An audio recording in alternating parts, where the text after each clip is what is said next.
Why I'm running for Arlington Select Board. Who am I? My name is James Paustian, Jamie, as most of you know me, and I am a lifelong Arlingtonian. I graduated from AMHS in 1987, and my wife and I built our home in 1994 on River Road. I've been married to my wife, Susan Robinson Paustian, for the past 31 years. We have 2 adult sons, Jake and Alex, and 1 daughter, Chen, who we recently adopted. Currently, our children live locally in Arlington and Sandgate with their families. My family, the Crowfoots, have been in Arlington since before the Revolutionary War and still own the family farm on River Road. Many of my family posed for Norman Rockwell in his Saturday Evening Post paintings. I am currently employed as the facilities director for the Arlington School District, where I've worked since 2013. Before that, I ran my own custom wood shop for 15 years and have also worked for Miles Lumber Company in their wood shop. I've always enjoyed serving my community.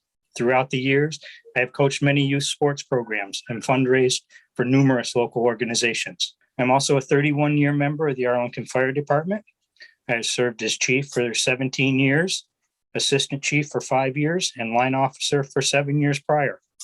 Most recently, I helped institute the first responder program to assist Arlington Rescue. While on the fire department, I continued to increase my knowledge by completing hundreds of hours of advanced training in incident command. I have also served as the town fire warden for the last 8 years. Why I want to serve Arlington. Over my lifetime in Arlington, I have seen many changes in business, school, infrastructure, housing, farming, government, and most recently through the COVID-19 pandemic. Growing up in the 70s and 80s, living in West Arlington on the banks of the Battenkill River, driving to town seemed normal. There were many farms in the valley and stores, gas stations, drugstores, restaurants to visit when we got there.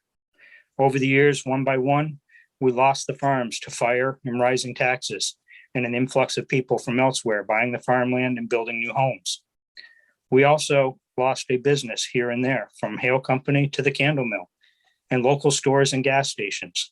There were 5 gas stations when I started driving in 1985, all full service, and we are now down to 2, neither of which have a canopy to stand under to pump your own gas. The small stores which usually accompanied them are all gone as well. There were 2 drugstores, now none. The Marsh laundromat is gone, never replaced. The road system has grown over the years, yet we haven't kept up on the upkeep. Tearing up paved roadways and not replacing it. Overgrown roadsides leaning into the driving lanes. Equipment not being replaced on a timely scale.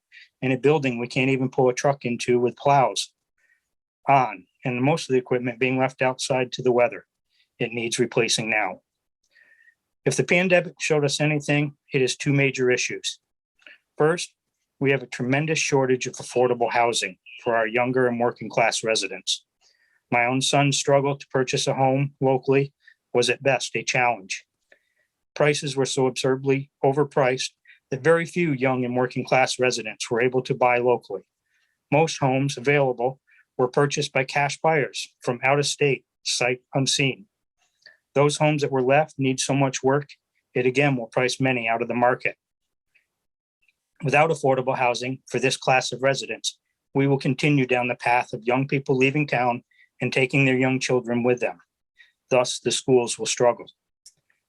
Second, for those that were here and tried to work or educate their children from home, the disgusting lack of cell phone service and internet service made it nearly impossible. With the billions of dollars these companies are being given from the government, not a single household should have any issue with either. This is not the case.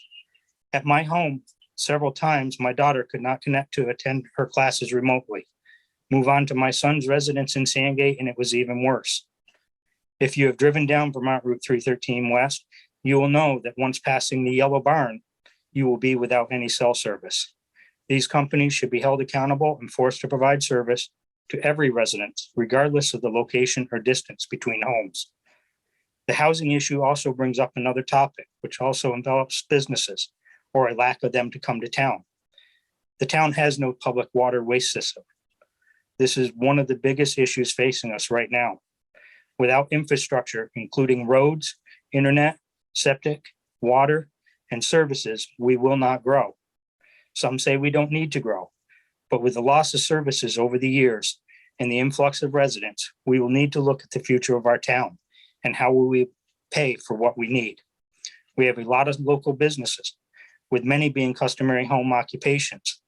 It doesn't create a business tax base that will carry us into the future. It is, in my opinion, we will need more restaurants, stores, and service-based business like laundromats, car washes, and drugstores. Lastly, I would like to address the emergency services in town. We currently have a town fire department which owns only the trucks and the equipment on them, with a private company of the membership owning the building and property. The Arlington Rescue Squad is also a private organization which serves the communities of Arlington, Sandgate, and Sunderland, and North Shasbury. As the cost of emergency services continues to skyrocket, both organizations will need to do some soul searching and decide if joining forces under one roof will be the most cost-effective. Having been in the leadership role for many years, I truly feel this is the only way we will be able to move into the future for the best interest of the communities we serve. I would also like to see a local board created with Sandgate and Sunderland to discuss planning, logistics, and budgeting for the road ahead. These are the priorities I see facing our community now, and I would love the chance to address them and to do my best to serve the people of Arlington. Thank you. I would appreciate your vote on March 1st. And if you have any questions, please email me at jpaustian@myfairpoint.net. Call me on my cell at 802-733-1961. And I will also be available next Saturday, February 26th, from 1 to 3 p.m. across from the town hall.